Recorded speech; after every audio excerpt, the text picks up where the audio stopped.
Hi friends, ഇന്ന് ഞാൻ വന്നിരിക്കുന്നത് വെള്ളപ്പാവയ്ക്ക തോരനുമായിട്ട് എങ്ങനെ ഉണ്ടാക്കുന്നത് നമുക്ക് നോക്കാം. ഇവിടെ അധികം കിട്ടാറില്ല, കിട്ടുമ്പം ഞാൻ വാങ്ങും. എനിക്ക് ഒരുപാട് ഇഷ്ടമാണ്, എൻ്റെ ഭർത്താവിനും. അങ്ങനെ പാവയ്ക്ക എല്ലാം മുറിച്ചെടുത്തിട്ടുണ്ട്. ഇത് 1/4 കിലോ പാവയ്ക്കയാണ്. നമുക്കിനി ഉള്ളി മുറിക്കാം.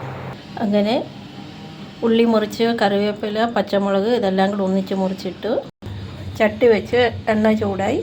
ഇനി നമുക്ക് കടുകിട്ട് കൊടുക്കാം. എണ്ണയൊക്കെ കുറച്ച് കഴിക്കുക.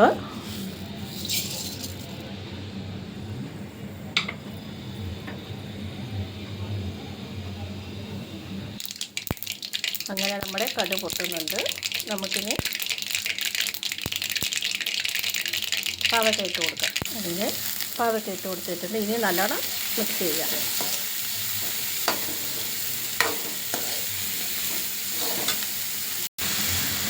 ആ എണ്ണയിൽ നല്ലോണം ഒന്ന് വഴറ്റിയെടുക്കുക.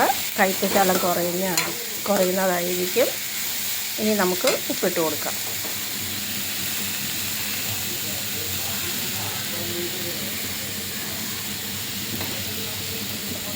മഞ്ഞൾപ്പൊടി,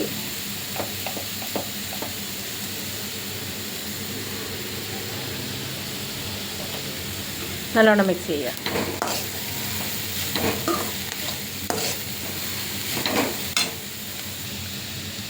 ഇനി നമുക്കിതിലേക്ക് തേങ്ങ ഇട്ട് കൊടുക്കാം.